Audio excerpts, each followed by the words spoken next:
Welcome to Arizona Barrio Stories and Latino USA TV. Welcome to our show. We always love it when Alex Juarez comes in. He always has those good nuggets of things that we need to watch out for. He is with AARP Arizona, and he has some information that's good for all of us. Welcome, Alex. Hola, how are you, Irma? Welcome from vacation. Thank you so much. Mexico City was absolutely amazing. Had a great time. The weather was perfect. Oh. It was beautiful. Oh. It was so nice. Very jealous. Yeah, hard to get back. Tell me, what are we going to be tackling today? What are we conquering? We're going to talk about a topic that not too many people think about when they're planning retirement, and that's caregiving. Why caregiving, right? You know, when we think about retirement, we think of our financials. How are you going to be able to survive, retirement? Our 401k, our Social Security, things like that. But something very important in there is caregiving. What do we mean by caregiving? Everybody, every single person, I think, it's either been a caregiver or will be a caregiver in our lives, whether it's a parent, a child, or a family member that we need to take care of. Do you know that there's 63 million unpaid caregivers in the United States today? 63 million of them. And on average, they spend $7,200 of their own money out of their pocket to care for a loved one. So that's a lot of money. That's a lot of money in that. So we've got to have a plan. And particularly, I think with our Latino families, we want to keep our family, our loved ones at home with us. We want to take care of them. We don't put them in many homes. It's not normal, I think, for our society, for our segment of the community, really to go put our parents in homes. But it is very important to have a plan. So today we're going to talk about, today we'll focus two aspects of this plan. There's a 5-step plan. In this show, we're going to talk about the first 2 steps of it, and then in the next show, we'll talk about the next 3 steps of it.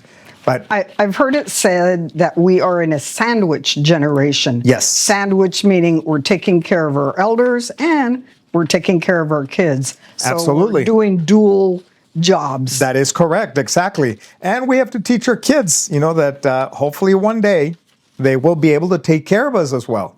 Just like we take care of our parents, they can take care of us as well. But there has to be a plan for it. And how do we do that? And again, we're gonna discuss the topics, the different steps that we have for this. It's a 5-step plan that AARP has, which can be looked at. Anybody can review it if they go online to aarp.org and then / caregiving. They will be able to find Prepare to Care. Okay, Prepare to Care, very important. And they can see that on the screen, aarp.org / caregiving, and look for Prepare to Care. That's very important. One thing also interesting is, I don't think we really plan for it. It's good that we need to start thinking about planning for it, but when you're growing up as myself, I didn't think about taking care of my mom. It came naturally, and I probably should have thought it out. I didn't, but it's just, I don't know if it's part of cultura that we just, we naturally, We're going to take care of them. It's natural, right? Exactly. I think that is very possible. But let me ask you and our audience some questions, see how you guys think about it. Let me ask you a couple questions here. Have you helped someone with household tasks such as cleaning, laundry, yard work? Yes? Yeah. Okay. Helped a loved one with medications? Yes. Okay. Regular cook or provide food for a loved one? Yeah. Drive to doctor appointments? Very much so. Shopping? Yes. Shopping trips? Yeah. Provide personal care, such as bathing or dressing for a loved one? Not so much. Not so much. Okay. All right. Very good.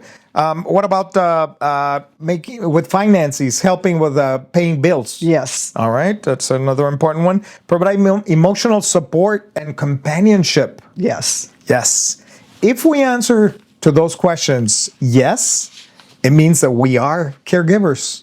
We have a loved one that requires some type of help. So why is it important then to have a plan on it? Because there's some very difficult situations and also very difficult conversations that need to take place. When we have a loved one, like a parent or maybe a grandparent that requires help, it is going to be a difficult conversation to convince them that they need help. I don't think everybody's ready just to accept that, yeah, I need help.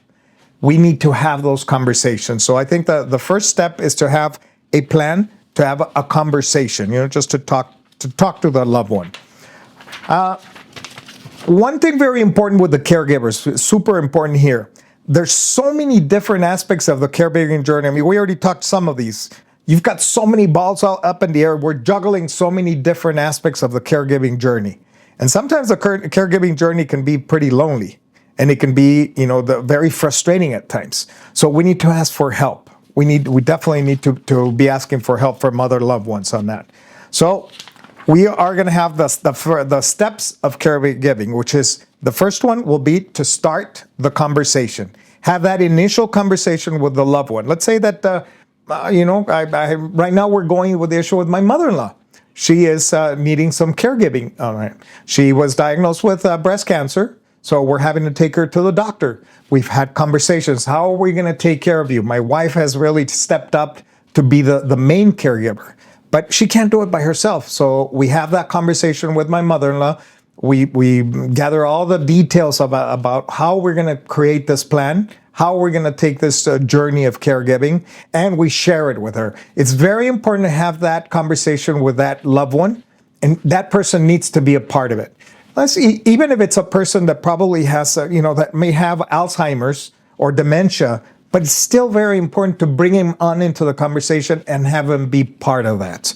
So make him feel loved. I don't know if this is a part of your plan, but I was the only person, whereas I have a sibling out of state. Mm-hmm. So naturally it fell with me. But I think of other families out there that there might be, your team might be all these siblings. Exactly. Include them in on your team. Absolutely. Absolutely. Yes. And that's another step, how we build a team. So that's a perfect segue into that one. So we have that conversation with the loved ones.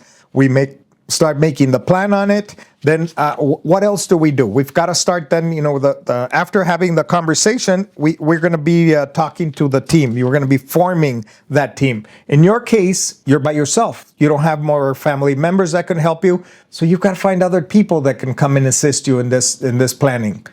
Who do you invite? Is it friends? Is it friends of the family? There can be other resources out there in the community. There can be resources that can help you form that team. It can be a church group that can come and help you, or you can tap into that group that can help you with it. It can be a neighbor that lives next to your loved one that can become part of that integral part of the planning on it. So you're not by yourself. That's, I think, one of the most important things that we've got to understand. This caregiving journey cannot be done by ourselves. We have to form teams. We've got to ask for help. So forming your team. And don't be afraid to ask for help.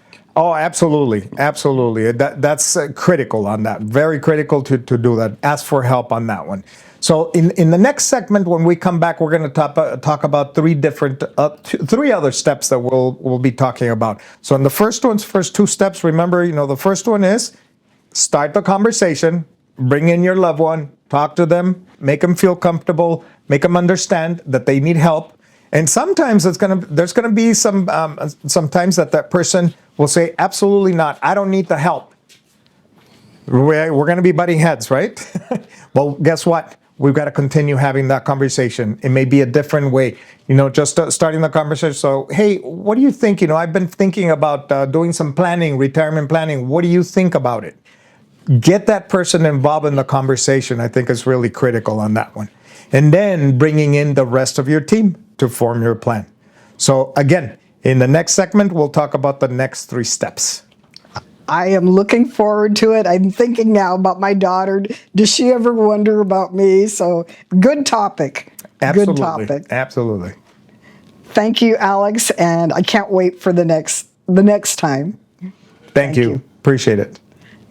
Do you have somebody at home that you're watching or maybe somebody's watching you. Have you developed a plan for yourself? Start thinking now. Reach out to us. We have a hotline here, a phone number, and a website. These are all things that might either occur to us or a loved one.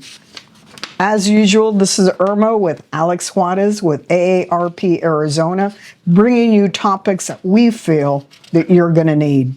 Thank you, and we're going to see you soon.